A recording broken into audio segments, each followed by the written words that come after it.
del troll.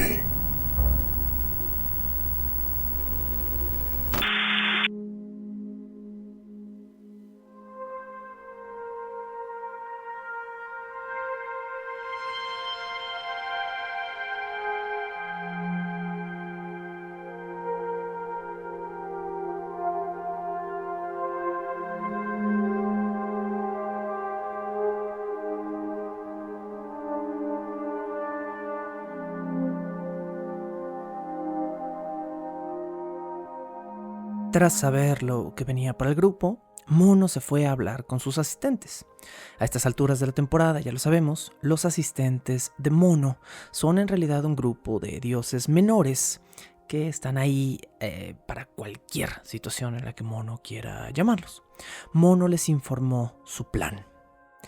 Los espíritus menores acataron sus órdenes de inmediato y Mono decidió que esa misma noche él movería personalmente a todos los niños prisioneros fuera de sus corrales y los escondería en las montañas. Para la medianoche, a pesar del frío, los corrales de la ciudad de los hijos jóvenes ya estaban vacíos de víctimas de sacrificio y los niños estaban fuera de los muros del lugar. Ahora, aquí tengo que hacer una pequeña explicación. ¿Por qué hacía frío? Bueno, sí, es cierto, los personajes se estaban acercando al otoño, más o menos a estas alturas, y estamos cerca del otoño del 13º año de viaje en este episodio. Pero eso no es lo que está causando el frío, esto es una nota interesante. En Viaje al Oeste se nos explica que cuando múltiples entidades espirituales en la mitología de China bajaban a la Tierra, esto bajaba la temperatura. 1 o 2 espíritus no bajaban la temperatura, pero múltiples espíritus sí. Es por eso que hacía frío. Mono convocó a todos sus espíritus y los espíritus provocaron que bajara la temperatura. Es por eso que hacía frío. Bueno, al alba del siguiente día, Tripitaka se separó para ir a la corte del rey y Mono comenzó a arreglarse para ir a ver al rey junto con él. ¿Sabes, Mono? Creo que no sería lo más indicado que tú fueras conmigo. No lo tomes a ofensa, pero tu imagen de semidios Chango va a causar un caos en la corte y es posible que un hombre como el rey se sienta amenazado al verte. No se preocupe, maestro. En ese caso, creo que voy a ir disfrazado, convino Mono. Mono se transformó en un pequeñísimo grillo y se perchó en la ropa de Tripitaka, justo encima de su sombrero formal. Cuando el rey de la ciudad se enteró que el joven monje que había enviado el mismísimo emperador del imperio Tang estaba en sus puertas, lo mandó llamar de inmediato. Tripitaka presentó sus papeles de viaje y se le apareció un eunuco joven que lo llevó dentro de la sala del trono, donde estaba el rey, sí, pero también estaba otro hombre. Un monje taoísta vestido de un color amarillo damasco con un abrigo de seda café. El hombre era serio, de cara lisa e inexpresiva. El monje taoísta le susurró algo al oído al rey, y luego el rey dijo con una voz cansada y llena de resoplidos: «Ah, joven monje, presencia divina, estamos honrados». Luego, el monje taoísta dijo en voz alta: Mi señor, ¿de dónde vienen estos hombres?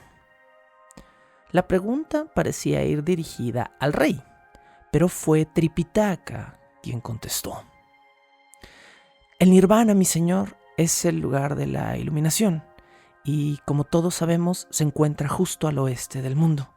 Es hacia allá, hacia donde nos dirigimos. «Ah», dijo el rey.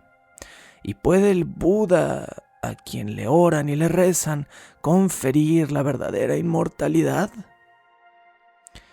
Un budista adquiere paz y conocimiento mediante meditación, mi señor, pero no adquiere inmortalidad física como usted piensa. Lo que los taoístas venden mediante elixires no es lo que el budismo busca.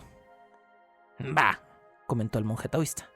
Un monje budista no obtiene nada excepto nalgas planas de pasársela meditando. El taoísmo es el verdadero camino. Tripitaka escuchó entonces una voz aguda en su oído. Era la voz de Mono, pero dado que Mono, recordemos, estaba en forma de grillo y estaba perchado muy cerca de su oreja, entonces Tripitaka lo escuchó como una especie de zumbido incómodo. Y maestro, tenga cuidado. Este taoísta está revelando su energía y me queda claro que en realidad es un demonio. Creo que será mejor retirarnos y regresar después. Tripitaka agradeció amablemente al rey que lo hubiera recibido, y él y Mono regresaron a sus aposentos en el pueblo. Luego, Mono retomó su forma y se subió a una barda decorada, donde comenzó a tratar de encontrar un poquito de información, más bien chisme. En ese momento, Mono escuchó a 2 guardias del rey que estaban hablando, y un guardia de seguridad le informaba al otro que el rey había percibido un aire helado en los corrales la noche anterior. El rey había dicho: ¡Ah! Este aire frío es el cielo que planea destruirme en mi búsqueda de la inmortalidad. Cálmese, mi majestad, dijo el taoísta. Esto es por el contrario. Este no es el cielo tratando de destruirlo, no, de ninguna manera. Escúcheme un momento. Apenas ayer vimos al joven monje y en ese momento supe que su corazón devoto tenía más poder que el corazón de los 1111 niños que pensábamos asesinar para hacer el elixir. El corazón del monje es 1000 veces más puro y por lo tanto es más poderoso. Olvídese ya de los corazones de los niños que desaparecieron durante la noche. Lo que tenemos que hacer es sacarle el corazón al joven monje antes de que decida partir de la ciudad. Mono escuchó a los guardias chismeando sobre toda esta situación y de una vez supo que Tripitaka estaba en un peligro mortal, porque como ya sabemos a estas alturas de la temporada, Mono, Cerdo y Arena son poderosos semidioses inmortales, pero Tripitaka es un flacuchento monje que la verdad no es muy bueno en general para hacer nada, excepto para ser un buen monje budista. Mono escuchó también un rumor de lo que el monje taoísta le había comentado al rey. Primero pídale su corazón como un regalo al monje. Si el monje es tan abnegado como es, o como dice que es, seguro se lo dará. Pero si no, entonces yo y mis hombres le haremos un agujero en el pecho antes de que pueda reaccionar. Mono regresó corriendo con Tripitaka y con los otros y les gritó que tenían que idear un plan para poder salvar a su maestro. ¡Ay, Mono! Ahora sí la hiciste bien buena. Salvaste anoche a 1000 niños, pero condenaste a tu propio maestro a convertirse en sopa de corazón, dijo Cerdo al escuchar la noticia. No se preocupe, maestro. Creo que sé exactamente cómo arreglar esta situación, comenzó a decir Mono. Lo que tenemos que hacer es invertir identidades por un día. Hoy usted será el discípulo y yo seré el maestro. Claro, solo es una farsa, pero ¿qué le parece? Pues, Mono, ¿qué te digo? Si eso me va a ayudar a salvarme la vida y vamos a poder terminar nuestra misión. Entonces, mi querido amigo, no tengo ningún problema. Por el día de hoy, tú puedes ser yo y yo seré tú. Pero yo no tengo magia de transformación como tú. ¿Cómo vamos a hacer eso? Mono entonces empezó a dar órdenes a todos. Lo primero que tenían que hacer era lodo. Sí, tenían que hacer lodo, pero tenían un pequeño problema. A estas alturas, los guardias del rey en la ciudad de los hijos jóvenes habían comenzado a buscar a Tripitaka. Ignoraban afortunadamente que se encontraba en el lugar donde estaban, en ese pequeño como hotel donde habían llegado, pero Mono, Cerdo y Arena no podían arriesgarse a que los vieran porque finalmente eran criaturas bastante llamativas. Así que no podían salir, tomar tierra y agua y hacer lodo para hacer magia de transformación con Tripitaka. De manera que idearon un plan ligeramente asqueroso.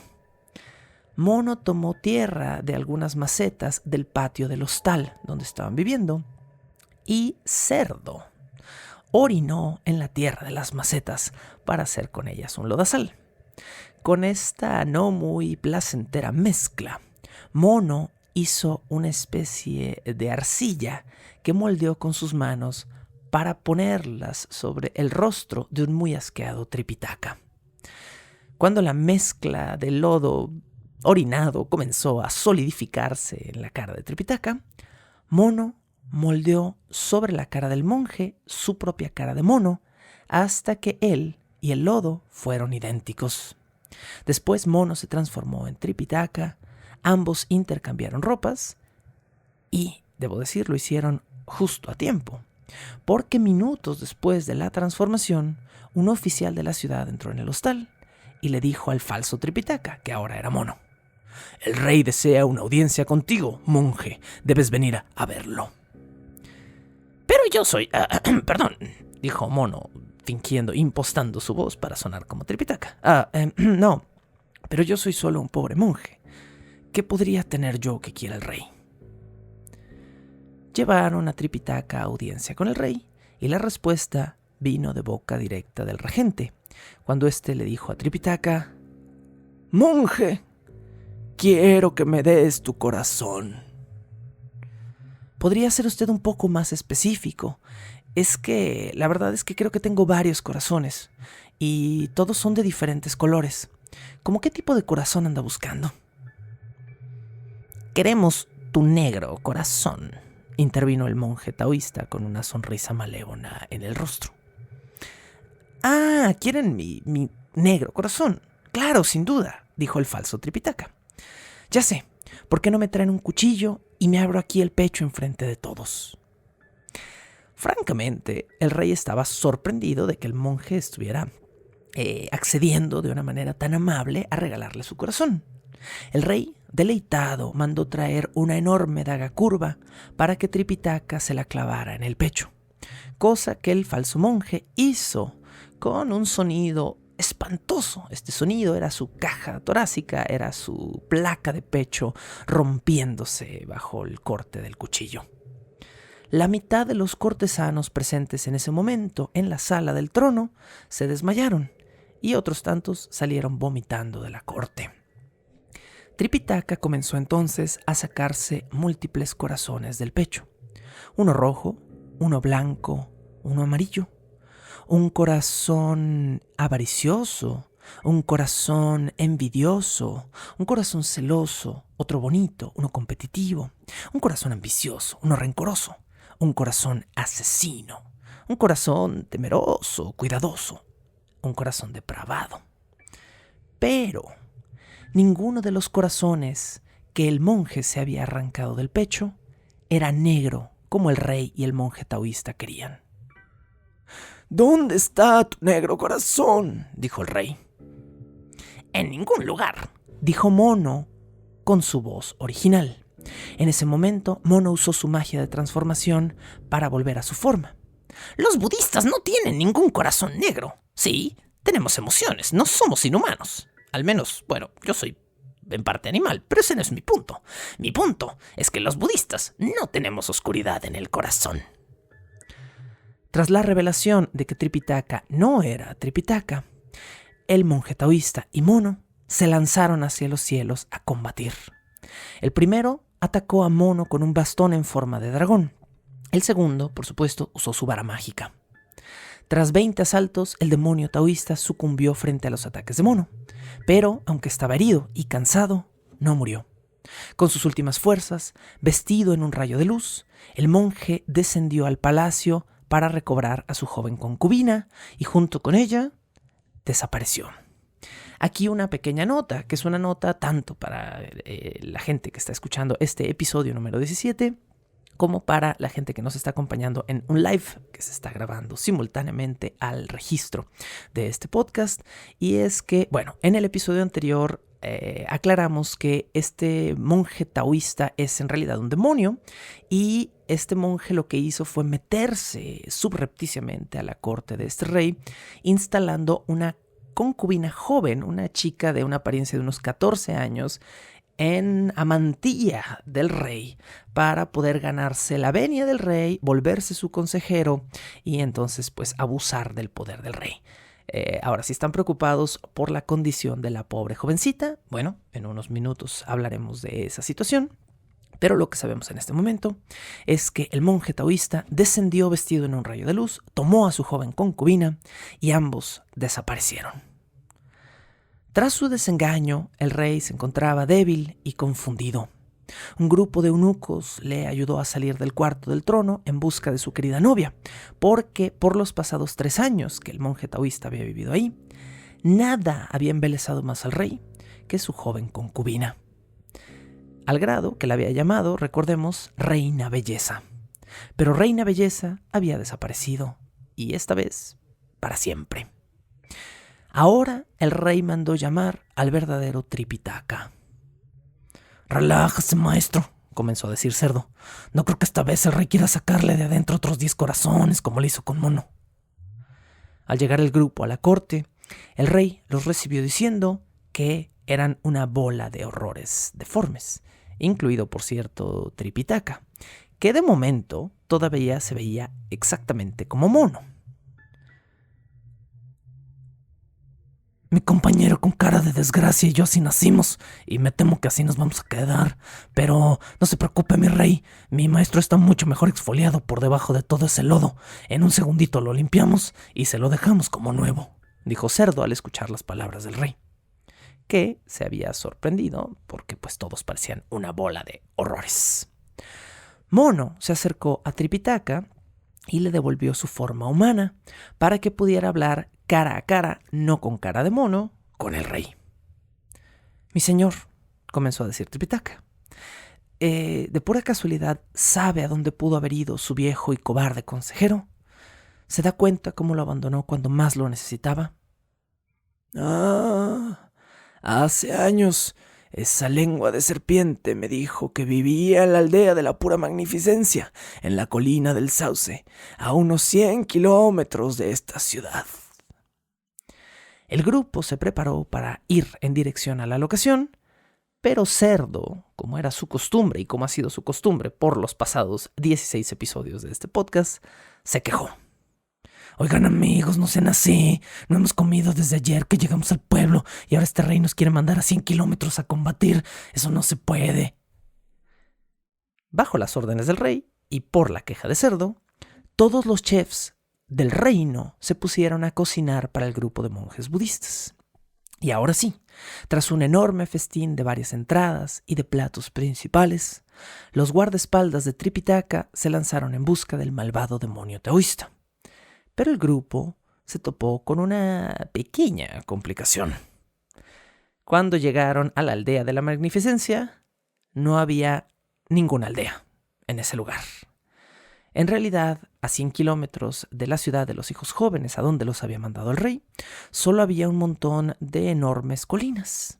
Así que Mono recurrió nuevamente a sus espíritus para preguntarles qué diantres estaba sucediendo.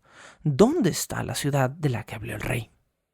Finalmente, un par de espíritus le dieron a Mono la receta para poder entrar a la verdadera ciudad. Señor Mono, sabemos que usted tiene un carácter especial y no queremos que nos haga daño. Le vamos a dar el secreto para encontrar la aldea de la magnificencia. Mire, la aldea sí está aquí, pero no está aquí. O sea, sí está, pero no puede verla. Entonces, lo que tiene que hacer es subir a la colina. Arriba de la colina va a encontrar un sauce de 9 brazos justo en el lado sur. Tiene que ponerse frente al sauce y después rodearlo 3 veces en contrarreloj. Luego 3 veces a favor de las manecillas del reloj. Y luego debe de decir la palabra abre. Y entonces aparecerá frente a usted la entrada de una cueva que los llevará a la verdadera aldea de la magnificencia. Mono hizo exactamente todo lo dicho en las instrucciones del espíritu y, dicho y hecho, frente a él apareció una enorme cueva que en realidad era la entrada a una pequeña ciudad existente bajo las colinas.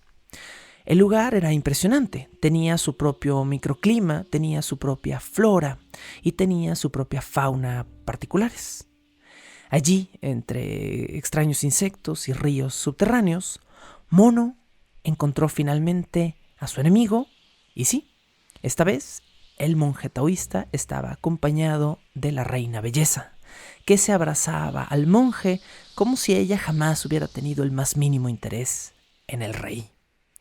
Ahora ambas criaturas estaban contrariadas y Mono alcanzó a escuchar que uno de ellos decía: ¡Ja! Esto fue una tontería, una pérdida de tiempo. 3 años completos perdidos por culpa de ese maldito mono entrometido. Ya sabemos que a Mono no le gusta que lo critiquen.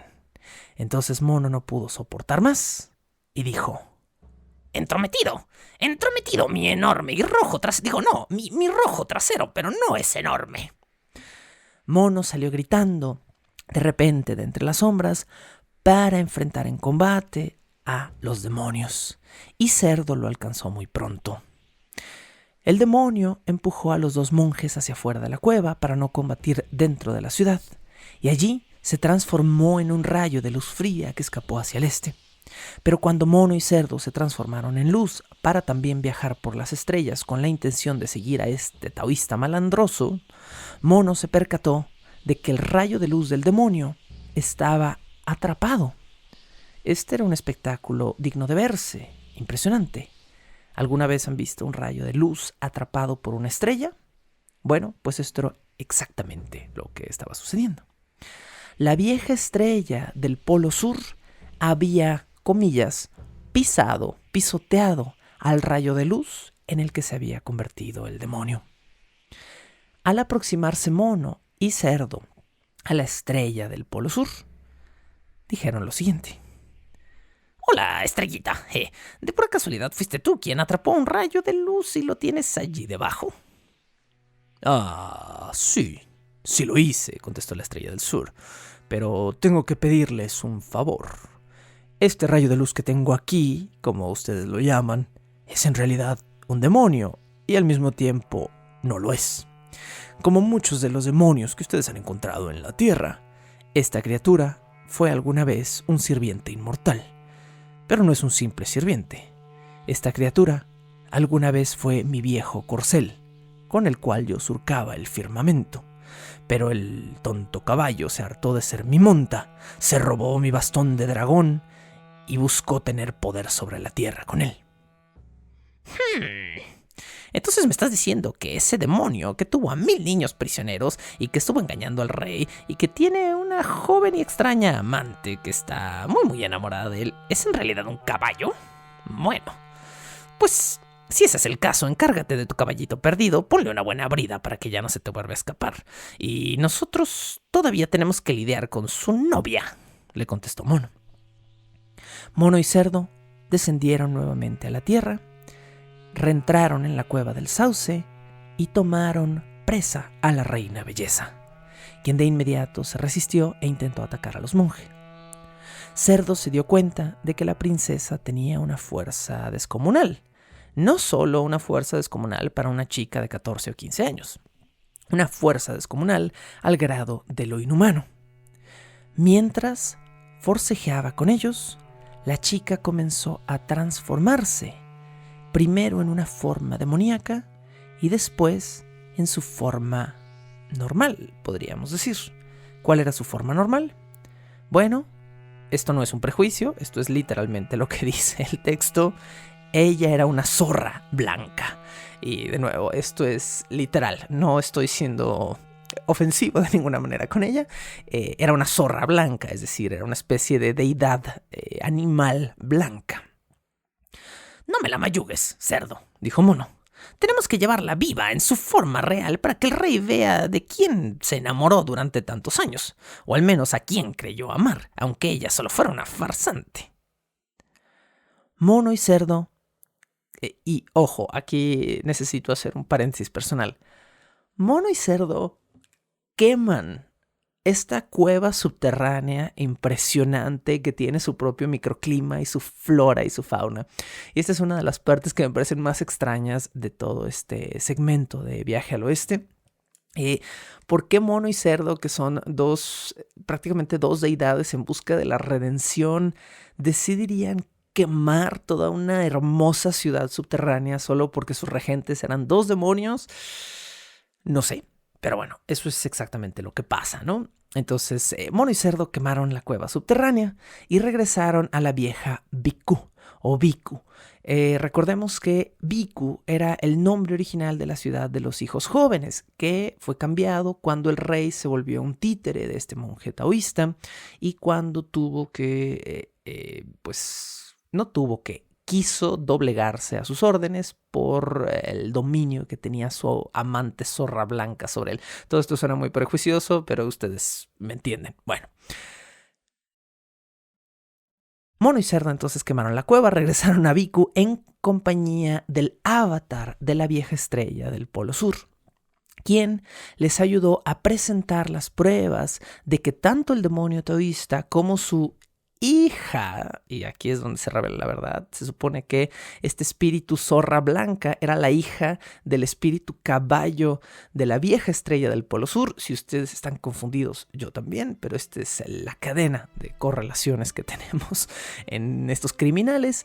Y bueno, cuando el rey se enteró de que todos eran un grupo de farsantes que lo habían engañado y de que iban a pagar por sus crímenes, se sintió mal. Y vaya que se sintió mal por haber estado a punto de asesinar a 1111 niños por órdenes de su joven y hermosa concubina. Entonces, bueno, sí, pues sí debía sentirse mal si me lo preguntan a mí. El rey le dio las gracias a los monjes budistas y les preparó un nuevo banquete, esto para un enorme placer de cerdo.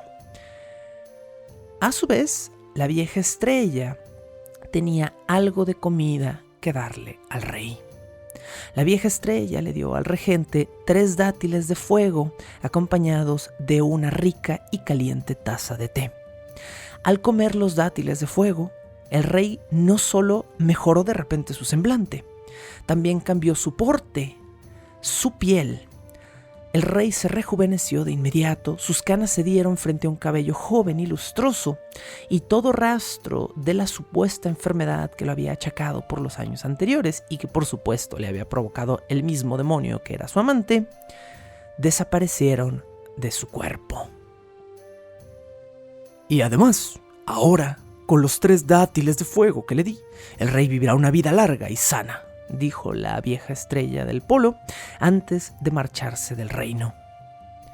Mientras todos cenaban en la nueva ciudad de Bhikkhu, que había sido la vieja ciudad de Bhikkhu, antes también la ciudad de los hijos jóvenes, y mientras los espíritus de la montaña ayudaban a los 1111 niños a regresar de vuelta con sus padres, Tripitaka y sus monjes se marcharon en silencio, mientras veían cómo los padres de todos estos niños que alguna vez habían sido carne de cañón y estaban a punto de ser asesinados por el contenido de su pecho, por sus corazones, se lanzaban a abrazarlos en un llanto de alegría. Esto no solo marca el final del capítulo 33 de los 36 que vamos a resumir esta temporada, esto también marca el momento en este episodio en el que les digo, muy tarde, pero les digo, bienvenidos a un nuevo episodio de Bajo el Puente del Troll. Este es el episodio 17 de la temporada Viaje al Oeste, que es básicamente las aventuras del Rey Mono, lo que estamos platicando aquí. Les recuerdo una vez más, por 10ª vez, que estamos haciendo una versión ultra súper resumida de este libro épico del año 600 y tantos. La versión original de este libro son 100 capítulos. Nosotros estamos resumiendo, yo y todas mis personalidades descolocadas en esta temporada, estamos resumiendo solo 36 capítulos. Ya me estoy empezando a quedar afónico haciendo a Mono y al Rey y a la Estrella del Polo. Y bueno, con esto les doy la bienvenida a este capítulo. Y esto marca también un espacio para una pequeñísima pausa. Bajo el Puente del Troll.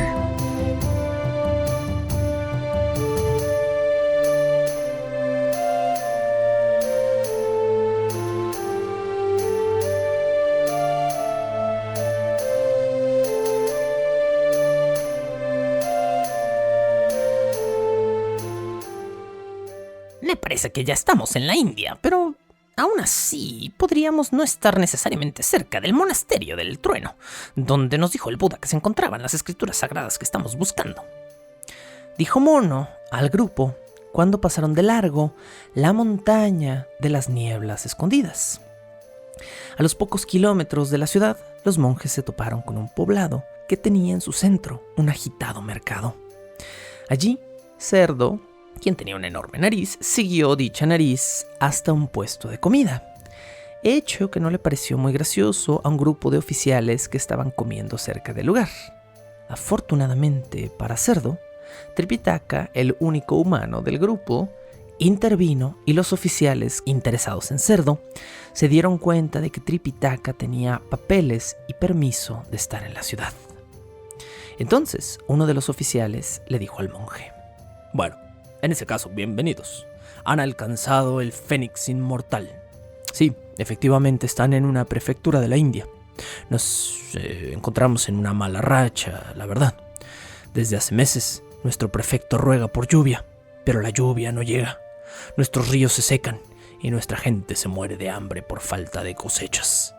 Este gran reino de la India busca a alguien que sea capaz de traer de vuelta las lluvias. Pensó Mono. Maestro, le dijo a Tripitaka, si usted así lo desea, ya sabe que yo puedo jugar un poco con el clima y quizá podríamos tratar de ayudar a esta gente. Déjame investigar un poco más. Quizá deberíamos averiguar cuál es la causa del problema, Mono. Ya sabemos que la lluvia es un tema muy delicado para el emperador de Jade, el rey de todos los cielos.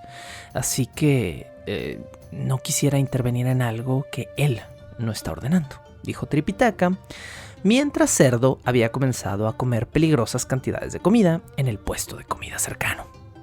El grupo se reunió con el prefecto de Fénix Inmortal, quien les explicó lo que estaba causando la sequía. Al parecer, la sequía sí ya iba para los 3 años, pero aquella ciudad, que ahora parecía más bien un pueblucho abandonado, había sido un lugar grande y poderoso. Es hora de contactar a un viejo amigo, dijo Mono, y con unas palabras mágicas que no puedo repetir aquí, porque no puedo repetirlas porque no están en el texto, algunos movimientos extraños de sus manos y de su vara, Mono convocó a nuestro viejo amigo Aowang, el rey dragón del Océano Este. Pero cuando el poderoso Aowang se presentó frente a Mono, le dijo: Mira, Mono, yo no quiero tener problemas contigo, pero tengo que recordarte nuevamente que la lluvia tiene que bajar de un mandato celestial. Yo no puedo nomás hacer llover aquí encima de la ciudad sin órdenes del mismísimo emperador de Jade. Ya hemos tenido problemas antes, ¿no? Cuando el emperador diga que puedo hacer llover en esta región, entonces traeré las aguas, pero no antes, Mono. Mono empujó la tierra con sus pies y se lanzó hacia las nubes, donde lo recibió un portero del cielo. Mono le dijo su asunto. El portero fue a hablar con el emperador de Jade, quien no quiso recibir personalmente a Mono, y regresó rápidamente con una respuesta. Dice su señoría el emperador de Jade que hace 3 años los dioses bajaron a la prefectura y observaron al prefecto de Fénix Inmortal volcar una mesa con ofrendas divinas que terminaron en el piso. El regente no se detuvo a recoger las ofrendas de los dioses y las ofrendas terminaron siendo devoradas por perros, cosa que no le pareció para nada a los dioses. A manera de castigo, esta ciudad, que ahora poco a poco se va convirtiendo en un pueblucho, ha sido retada. Esto significa que algún campeón de la ciudad, debe llevar a cabo 3 retos que puedan cumplirse para que pueda volver en la ciudad. Solo una vez que se completen estos 3 retos, la lluvia regresará a Fénix Inmortal. Pensó Mono. ¿Por qué no me llevas de inmediato a ver esos retos? Si alguien puede hacerlos, soy yo, dijo Mono, convencido de poder enfrentar casi cualquier cosa. El portero llevó a Mono a ver los retos y estaríamos siendo injustos si dijéramos que los retos eran extraños. Más que retos, eran situaciones. Y más que Mono poder hacer algo, eran cosas que tenían que suceder por sí mismas, pero que eran casi imposibles. El primer reto, que se encontraba en un inmenso cuarto blanco, era una torre de arroz. El segundo reto era una torre de fideos. Y el tercer reto era un duro y pesado candado de hierro encima de una vela. Mono trató de entender, pero no lo logró. Poco a poco los ojos de Mono se fueron percatando de que había algunos otros elementos en estos retos. Frente a la montaña de arroz había un pollo. Un pollo flacuchento, pequeño, que se veía como que estaba harto de comer y que poco a poco iba picoteando el arroz. Frente a la montaña de fideos había un perro muy grande, muy cansado y muy fodongo, que con el hocico en el piso ocasionalmente lengüeteaba o lamía los fideos. Finalmente, debajo del candado de hierro había una vela, y esta vela parecía estar calentando el candado, o ennegreciéndolo un poco, pero no hacía mucho más. ¿Qué diablos significan estos retos, portero? Bueno, solo cuando los animales se acaben el arroz y los fideos, y solo cuando esta vela funda el candado de hierro, volverá a llover en la ciudad de Fénix Inmortal. Esos son los retos. Así que como ves, Mono, no hay nada que puedas hacer. Mientras el pollo no quiera el arroz, y el perro no quiera más fideos, y el candado no destruya el hierro, entonces no lloverá. Mono bajó del cielo con esta información y también le solicitó a todos los monjes de Fénix Inmortal que comenzaran una campaña de oración. Estos monjes budistas rezarían y harían servicios religiosos por 3 días enteros con sus noches. Mientras tanto, Mono se quedó pensando en qué hacer, pero sin saberlo, ya había puesto algo en marcha. Al tercer día, Mono regresó con el portero celestial y le preguntó si el cielo, o en este caso el mismísimo emperador de Jade, estaría al menos en consideración de autorizar que quizá pudiera hacerse algo por salvar a los habitantes de Fénix. El portero fue a consultar con el emperador de Jade, regresó y le dijo a Mono que el cielo estaba complacido con sus acciones. Y por un momento, Mono no entendió. Pero si yo no hice nada. Rayos color violeta bañaron el cielo de Fénix Inmortal a tal grado que no hubo de repente una sola persona que no se pusiera a formar parte de los servicios religiosos. Estos rayos violetas eran literalmente rayos de tormenta, era una tormenta eléctrica. Y esta tormenta eléctrica convenció a los habitantes de Fénix de que su devoción de los pasados 3 días los había hecho dignos de la posibilidad de lluvia. Así que, a una voz, todos los habitantes de Fénix Inmortal comenzaron a rezar sutras y mantras y participaron en las fiestas religiosas.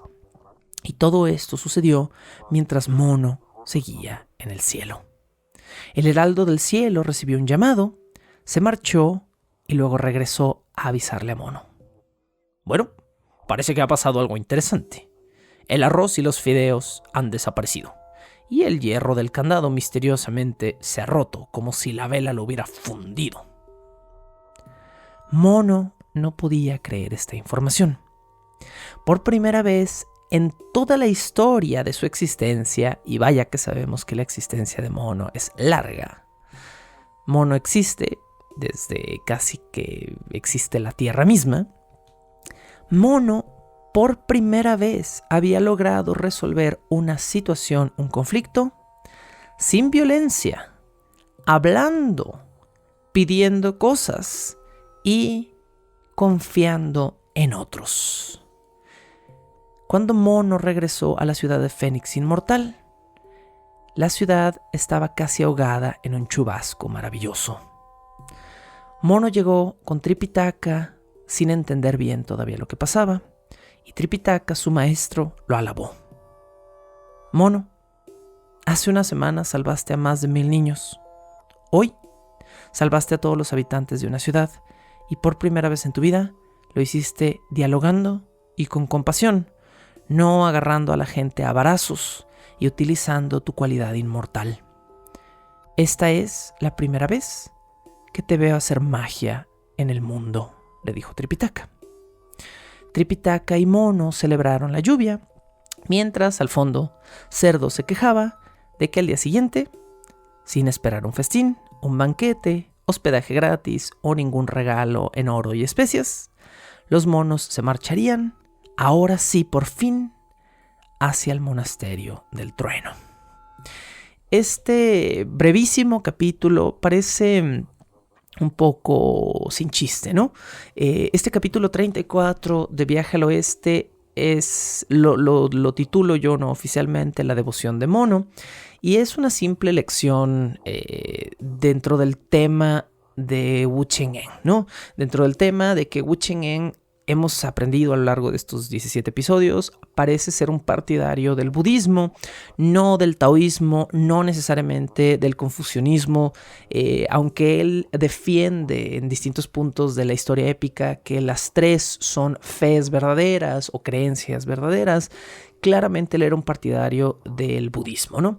Se burla del taoísmo, se burla del confucianismo, rara vez o nunca se burla del budismo. Lo que sí nos presenta, que me parece quizá lo más interesante, es el cambio, el arco de Mono. Estamos a 2 capítulos de terminar Viaje al Oeste, cosa que en términos de haber adaptado esta temporada es también un poquito gratificante. Esta ha sido la temporada más larga de Bajo el Puente del Troll. Durante los primeros, ¿qué serán? 25, 27 capítulos de la historia de Viaje al Oeste, Mono es una criatura impulsiva, agresiva, violenta, que resuelve por medio de la violencia. Entonces, este capítulo 34 es la culminación del arco positivo de Mono, si entendemos que lo que estamos siguiendo son los valores budistas, ¿no? La compasión, la devoción, el ayudar a terceros, el no esperar recompensa, el no pedir nada a cambio, el hacer lo que te haga feliz por medio de que otros sean felices. Toda esta serie de preceptos que a lo largo de la historia Tripitaka ha de alguna manera valorado y reforzado es lo que Mono está haciendo. Pero lo interesante de este capítulo es que Mono lo hace sin darse cuenta, ¿no? O sea, Mono va y cree que va a enfrentar otra prueba más, se encuentra con esta misteriosa montaña de arroz, de fideos, el candado, y dice, bueno, por primera vez me encuentro sin saber qué hacer, a menos que vaya y haga lo que ya he hecho antes, meterme al cielo, hacer un cagadero, destruir propiedad privada prácticamente, que es algo que a Mono le encantaba. Esta vez Mono dialoga, descubre algo dentro de sí mismo, y dialogando y reflexionando logra salvar a Fénix Inmortal, ¿no? Entonces, este capítulo, que se siente a ratitos un poquito pinche, un poquito corto, me parece que dentro del valor de Mono como arco de personaje es muy importante. Bueno, voy a comenzar muy brevemente a hablar del capítulo 35. Ojo, estamos a 2 capítulos de terminar esta temporada, pero el último capítulo, el último capítulo y medio de esta temporada son muy extensos porque son el cierre de todos los arcos narrativos que hemos ido teniendo abiertos hasta el momento, ¿no? Entonces, no puedo terminar en el episodio de hoy. Todavía falta un capítulo para que se acabe esta temporada, pero sí vamos a comenzar el capítulo 35. Y el capítulo 35 se subtitula no oficialmente El Palacio de Buda. ¿Falta mucho qué?, dijo Cerdo. Cerdo, por favor, contestó Tripitaka con una mano en la frente. Llevas 14 años preguntándome si falta mucho para llegar. No sé, ya te dije que no sé. Te lo dije hace 13 años y te lo digo ahorita, no sé. El grupo de monjes se topó con la puerta de una gran ciudad, donde un joven taoísta los recibió. Bienvenidos. Yo soy Gran Cabeza Dorada, custodio del templo taoísta de la verdad de Jade de la Montaña del Alma. Hace poco más de 10 años, la compasiva diosa Guanyin me dijo que estuviera al pendiente. Técnicamente sus palabras fueron, cito, en unos momentitos llegarán a tu puerta unos monjes budistas. Eso, repito, fue hace 10 años.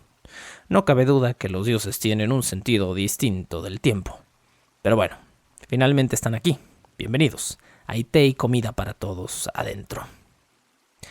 El grupo de monjes budistas comió, se bañó y durmió por más tiempo del que habían hecho todas estas cosas en continuum por los pasados 14 años. A la mañana siguiente, cuando el joven portero visitó a Tripitaka, le dijo: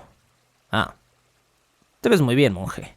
Te ves diferente de aquel viajero roto y cansado que llegó el día de ayer. Hoy te pareces un poquito más al Buda. Ahora que ya han descansado tú y tus discípulos, les doy la bienvenida oficial al monasterio del trueno. Los monjes subieron por una enorme escalera que parecía infinita y que fluía junto a un río de más de 5 kilómetros de ancho. Finalmente, los monjes se toparon con un punto en el que debían cruzar el río. Así que buscaron un puente. Y cuando lo encontraron, el puente resultó contraproducente. ¿Por qué? En el puente se leía la siguiente advertencia: cuidado con el cruce de las nubes. Este puente está conformado por un solo tronco largo y delgado rodeado de la luz del arco iris. Cuando Tripitaka vio el, comillas, puente, se dio cuenta de que era más angosto que sus propios pies. Tripitaka, que era mortal, comenzó a temblar. Mono, esto es imposible. No puedo caminar 5 kilómetros completos por una barda que es la mitad del tamaño del ancho de mi pie y no caerme a las aguas del río. ¿No puedes hacer algo con tu magia para ayudarme a cruzar? No, maestro, pero no se preocupe. Esto la verdad es muy sencillo. Mire, déjeme mostrarle, dijo Mono. Y Mono, que era un mono, comenzó a caminar con el puente con la gracia y la facilidad que cualquier otro simio la hubiera hecho. Y cuando volteó se dio cuenta de que no solo Tripitaka no estaba contento con esa demostración, sino que tampoco Cerdo, Arena, ni el caballo que los acompañaba estaban muy convencidos de poder cruzar el puente como Mono lo estaba haciendo. El trío de monjes temerosos divisó entonces, el trío no, son 4. Estamos dejando fuera al señor Arena, pero Arena, bueno, casi no habla, pero ahí está. Los 4 monjes temerosos divisaron entonces un pequeño botecito que venía navegando por el río. Y Tripitaka se alegró muchísimo de no tener que quizá usar el puente. Pero Mono se dio cuenta de algo que Tripitaka con sus ojos mortales no había notado. El remero que venía en el bote no era otro que el así llamado Buda que guía. El Buda que se manifiesta cuando necesitas ayuda para encontrar una dirección o un lugar. Vamos hacia el bote, dijo Tripitaka, y en ese momento todos, Mono incluido, dieron un salto hacia el interior del bote. Mono brincó y cayó en el bote. Cerdo brincó y cayó en el bote. Arena hizo lo mismo e incluso su caballo dragón cayó dentro del bote. Pero el bote no tenía fondo. Y cuando el cuerpo terrenal de Tripitaka brincó dentro de la lancha, su cuerpo atravesó por completo el bote y cayó a las aguas turbulentas del río. Un momento después, y cuando digo un momento, Tripitaka realmente sintió que había sido un brevísimo momento. Pero un momento después, Tripitaka sintió que una mano fuerte lo jalaba fuera de las aguas del río y se topó frente a frente con un muy sonriente mono que lo había tomado del hombro y del cuello para sacarlo de las aguas. Pero Tripitaka vio algo que lo aterró. Mientras Tripitaka salía de las aguas del río y ahora sí subía a la barca sin ningún problema, notó que junto a él en el agua pasaba flotando un cadáver. Y ese cadáver, me temo decirles, era su propio cuerpo. Tripitaka vio que su cuerpo había caído a las aguas del río. Las aguas turbulentas lo habían estrellado contra las piedras. Su cuerpo, destrozado, mayugado, se ahogaba y estaba flotando río abajo. Creo que con esto vamos a terminar este penúltimo episodio de esta temporada de Bajo el Puente del Troll. Es un placer, como siempre, hacer estos pequeños episodios dramatizados para ustedes. Ojalá lo hayan disfrutado. Para toda la gente que me acompañó en este live, bueno, pues chicos, muchísimas gracias. Queda registrado que estuvieron aquí haciéndome compañía en esta bonita grabación. Así es como grabo estos episodios, los cuales ahora voy a pasar las siguientes 2 horas de mi vida editando, pero pues así es esta cuestión de Bajo el Puente del Troll. Gracias a todos por escuchar. Si están oyendo esto en patreon.com/Sergio Vicencio, les agradezco muchísimo su apoyo monetario, pero también el hecho de que estén aquí siendo los primeros en escuchar esta información. Y si están escuchando este podcast en cualquier otro lugar, por favor hagan lo que puedan para compartirlo. El hecho de que este sea un podcast de paga no significa que no sea información que se deba compartir. Así que háganlo llegar a donde quieran. Yo soy Sergio Vicencio, esto fue Bajo el Puente del Troll, penúltimo episodio de nuestra temporada Viaje al Oeste. La próxima semana nos escuchamos para terminar con esta, la más larga temporada de todo este podcast. Gracias y hasta la próxima. Algunos de los fondos musicales de este programa pertenecen al paquete 10.000 piezas de música de Media Solutions. Todo el crédito a sus respectivos creadores. La locución, la producción y la música original de este programa son creadas por Sergio Vicencio. Ve a patreon.com/Sergio Vicencio y apoya este podcast para obtener horas de contenido adicional. ¿Quieres comisionar cápsulas, episodios o incluso temporadas completas o comprar contenido digital de Bajo el Puente del Troll? Ve a coffee.com/Sergio Vicencio y encárgate de decirme qué hacer. Es coffee, ko-fi.com/Sergio Vicencio. Búscame como @recuadro blanco en Twitter e Instagram o como Sergio Vicencio en YouTube para darme tu opinión sobre este podcast. Bajo el Puente del Troll.